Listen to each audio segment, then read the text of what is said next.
Food safety विभाग द्वारा hotel व्यवसायियों और हलवाइयों को दिया गया प्रशिक्षण।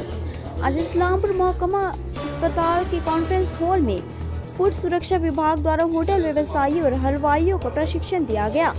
यह प्रशिक्षण 2 दिनों तक चलेगा। इस्लामपुर मंडल अस्पताल के ACMOS डॉक्टर दीप Sawant, food safety trainer Debasree दे, खाद्य सुरक्षा अधिकारी पंकज कुमार, गोलपुकुर 1 और गोलपुकुर 2 ब्लॉक खाद्य सुरक्षा अधिकारी गौरगी रॉय सहित विभिन्न अधिकारी और होटल व्यवसायी उपस्थित थे।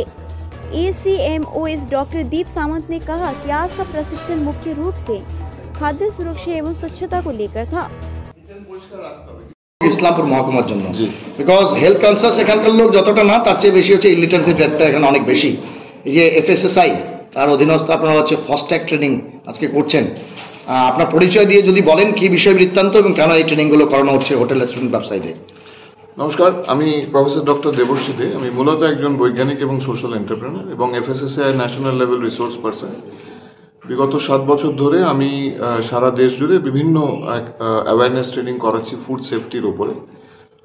সাধারণ মানুষ, সাধারণ FBO ফুড বিজনেস অপারেটর যারা আছেন তাদের কাছে পৌঁছানো এবং তাদেরকে অ্যাওয়্যার করা যে খাদ্য সুরক্ষা আইন কী এবং তাদের বেসিক জিনিসগুলো কী কী মানতে হবে, লাইসেন্স এবং রেজিস্ট্রেশনের উপকারিতা কী, কেন সেটা দরকার, এবং অ্যাট দ্য সেম টাইম তাদেরকে এটাও অ্যাওয়্যার করা তারা যেন কোনো ভুল পথে না চলে যান, তারা যেন কোনো মিসগাইডেড না হন।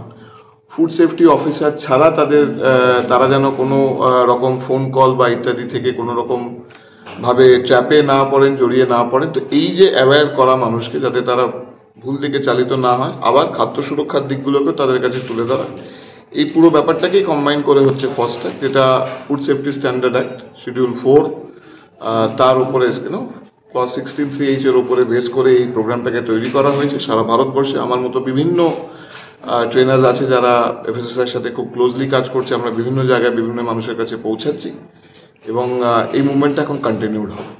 যে বিষয়টা জিজ্ঞেস করবো যে আজকে হোটেল এন্ড রেস্টুরেন্ট ব্যবসায়ীরা তাদের কর্মকর্তারাও এসেছেন আজকে, কারণ সাংগঠনিকভাবে কেউ এলে পরে বাকি সবাই আসবে। তো আজকে আমরা হোটেল এন্ড রেস্টুরেন্ট ব্যবসায়ীর কর্মকর্তারা আছেন এখানে, তারা এসেছেন। আগামী দিনে মিষ্টান্ন ব্যবসায়ী এবং স্ট্রিট ফুড যারা বিক্রি করেন, জাঙ্ক ফুড যারা বিক্রি করেন, ট্রলি ফুড যারা বিক্রি করেন, তাদের জন্য এই ধরনের প্রচেষ্টা থাকবে কি? দেখুন, আমাদের অ্যাজ সাচ যদি ফাস্ট ট্র্যাকের প্রোগ্রামটা দেখেন, এর বেসিক্যালি বিভিন্ন মডিউলস আছে। প্লাস আরেকটা যেটা হয় যে আমরা কিন্তু সবার কাছেই পৌঁছাচ্ছি, মানে শুধুমাত্র একটা সেগমেন্ট নয়। যেমন আজকেই ধরুন সেকেন্ড যে ট্রেনিংটা আছে সেটা কিন্তু মিষ্টান্ন ব্যবসায়ী সমিতির যারা সমস্ত মিষ্টান্ন ব্যবসায়ীরা আছেন তারা, এবং যেটা আপনি বললেন এবং আপনার মাধ্যম দিয়ে আমি সেটা সবার কাছে পৌঁছাতে অবশ্যই লাইভ দেখছি অনেকে আপনাকে এই মুহূর্তে। Thank you. সেটা হচ্ছে খুব ইম্পর্টেন্ট যে এই ট্রেনিংটা প্রথমে যারা কর্মকর্তা, যারা ওনার্স, আপনারা আসুন, আপনারা এই ট্রেনিংটা প্রথমে নিন, আপনারা আইনগত দিকগুলো বুঝুন এবং ক্রমাগত কি পরিবর্তন আসতে চলেছে আগামী 5 বছর, 3 বছর, 2 বছরের মধ্যে সেগুলোর সাথে অবগত হন। এবং এটা একটা বিরাট নেশন বিল্ডিং মুভমেন্ট, রাষ্ট্র নির্মাণকারী কাজ, যেখানে আমরা ভারতবর্ষকে ফুড সেফ নেশন হিসেবে দেখতে চাইছি বাই 2047 হয়তো আমাদের যে গোলসগুলো আছে। এবং দেখবেন এখানে আমরা অলরেডি ইট রাইটের কথা বলছি। তো এই বিভিন্ন ইনিশিয়েটিভ যেগুলো FSSAI এর আছে এগুলোর সম্বন্ধে আপনারা অবগত হন এবং দেশকে এগিয়ে নিয়ে চলুন। এবং সেই জায়গায় কিন্তু যারা কোম্পানি ওনার্স বা যারা সংগঠনের যারা ওনার, তাদের প্রথমে আসাটা কিন্তু খুব দরকার। বলছি পানীয় জল একটা গুরুত্বপূর্ণ ইস্যু, এটা নিয়ে আপনাকে শেষ প্রশ্ন করব। দেখা যাচ্ছে যে বহু এলাকাতে এই মুহূর্তে ড্রিল করে নিয়ে সেখানে হচ্ছে আপনার 20 লিটারের জাম বা ছোট ছোট ওয়াটার পাউচ, ওয়াটার বটল তৈরি হচ্ছে, but they doesn't follow that FSSAI standardization. কি বলবেন? দেখুন, এখানে দুটো পার্ট আছে, যেটা আমি সবসময় বলি যে পৃথিবীর শুরু থেকে সুরাসুরের সৃষ্টি, ভালো লোক, মন্দ লোক, দুষ্ট লোক সবাই আছে। আমাদের ফুড সেফটি অফিসার্স যারা আছেন তারা প্রত্যেকেই qualified food technologist, agriculture background, chemistry background থেকে আসছেন।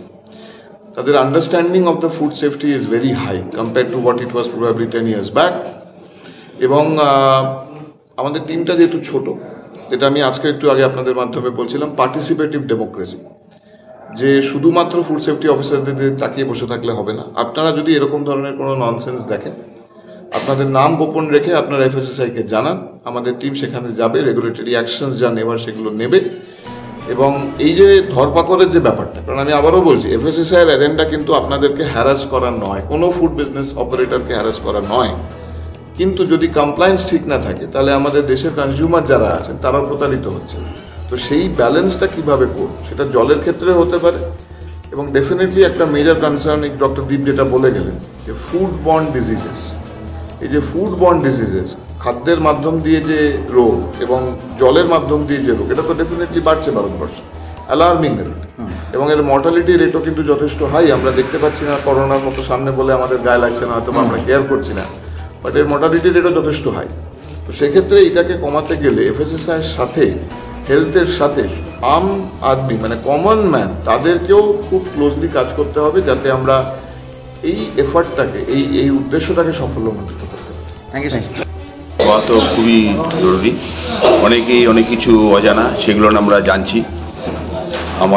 আমরা যেহেতু খাদ্য ব্যবসার মধ্যে আছি সেহেতু আমাদের এগুলো জানা খুব জরুরি। অনেকের হয়তো সম্পূর্ণ জানা আছে, অনেকের হয়তো কিছু কিছু অজানাও আছে, সে সমস্ত আমাদের ওনারা অনগত করছেন। আমরাও চেষ্টা করছি যে যাতে যতদূর মেনটেন্স করা যায় এ সমস্ত।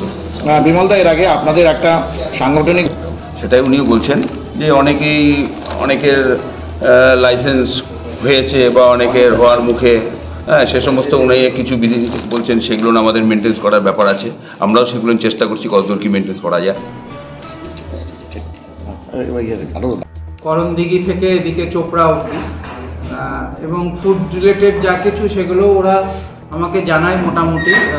আপনাদের যা কিছু যেগুলো ওরা লাইসেন্স হোক হোক সবই আমরা একসঙ্গে একটা টিম হিসাবে কাজ করেই করা হয়। তা যেগুলো আজকে ট্রেনিং সেশন যেটা আমরা অর্গানাইজ করেছি সেটা বেসিক্যালি ফুড এবং হাইজিন এইসব রিলেটেডই, এবং একটা সেন্সিটাইজেশন ওয়ার্কশপ। আপনারা এটা মন দিয়ে শুনবেন এবং যে গাইডলাইনগুলো ওরা বলছে সেগুলো যথাসাধ্য চেষ্টা করবেন পালন করার আর কি। কেন এবার থেকে ডাইরেক্ট এডিএম ম্যাডাম হেলথ এটার দেখছেন এবং এটা নিয়ে উনি খুব স্ট্রিক্টলি কড়াকড়িও করছেন। আপনারাও সেটা জানেন, নিশ্চয়ই খবর বার্তা পাচ্ছেন। তা ওভারঅল বেস্ট উইশেস, ট্রেনিংটা ভালো করে করুন। আমাকে একটু হসপিটালে রাউন্ড দিতে যেতে হবে। বলছি স্যার, এই যে সামগ্রিক এলাকায় যে ফাস্টফুডের দোকানগুলো রয়েছে সেই কিছু আপনার নজরদারির কি ব্যবস্থা কী রয়েছে? নজরদারি আমাদের ফুড সেফটি অফিসাররা আছে, ওরা পুরো মোটামুটি উনি লোধান দিকটা দেখছেন, ইনি পুরো ইসলামপুরটাই দেখছেন। হ্যাঁ, তা ওরা মোটামুটি ফাস্টফুডগুলো যেগুলো আছে এখন অনেকটাই অ্যাওয়ারনেস এসছে। আগের দিন ওরাও গিয়ে বলছিল যে ছোট ছোট যেখানে আমরা এক্সপেক্ট করিনি, চাকুলিয়া, হ্যাঁ, এইসব জিপি, গোয়ালপুকুর 2, সেই সব জায়গাতেও কিন্তু এখন লাইসেন্সের একটা অ্যাওয়ারনেস এসে গেছে। মানুষ বুঝছে যে একটা লাইসেন্স একটা স্ট্রাকচার্ডভাবে এগোনো কিন্তু দরকার ফুড রিলেটেড বিষয়ে। কেন ফুড এবং হেলথ দুটো কিন্তু ইন্টার রিলেটেড।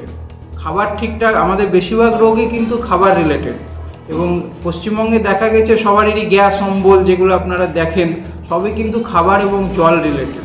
তাই জন্য এই নিয়ে, আর যেহেতু এখন আমাদের একটা ট্রেন্ড সেট চেঞ্জ হচ্ছে, ইয়াং জেনারেশন দেখবেন ফাস্টফুডের দিকে বাইরের দিকে বেশি ঝুঁকছে, সেই জন্য ওই জায়গাগুলো কিন্তু আমাদের মেনটেন করতে হবে। ওভারঅল যে স্ট্যান্ডার্ডগুলো এরা লেট ডাউন করছে আর কি। স্যার, বললাম আজকে হোটেল অ্যান্ড রেস্টুরেন্ট ব্যবসায়ী সংগঠনের কর্মকর্তারাও আছেন এখানে। দ্য থিং ইজ দ্যাট, আপনি বললেন যে যত লোক তার কনসার্নটাই হচ্ছে ফুডের সঙ্গে। সব থেকে বড় কথা হচ্ছে কয়েক হাজার মিষ্টির দোকান সেনিটাইজেশন প্রোগ্রাম বা এফএসএসআই যে আপনার ফুড সেফটির জন্য যে বিষয়টা রয়েছে, food safety training and certification, সেটা কি হবে? হ্যাঁ, এটা স্ট্যাগার্ড ম্যানারে হবে। একদিনে সবাইকে তো ডেকে ওভার গ্যাদারিং করে লাভ নেই। আর ছোট ছোট করে করলে কি ইম্প্যাক্টটা বেশি বড় হয়। তাই জন্যে ছোট ছোট গ্যাদারিং করে আগে রেস্টুরেন্ট যারা বড় সংস্থা, তারপরে আস্তে আস্তে ছোট ছোট, তারপরে হয়তো ফুড ট্রলি যেগুলো দেখছেন এখন নতুন উঠেছে, ওইগুলো আস্তে আস্তে আমাদের সেন্সিটাইজ করতে হবে। ঠিক আছে, থ্যাংক ইউ।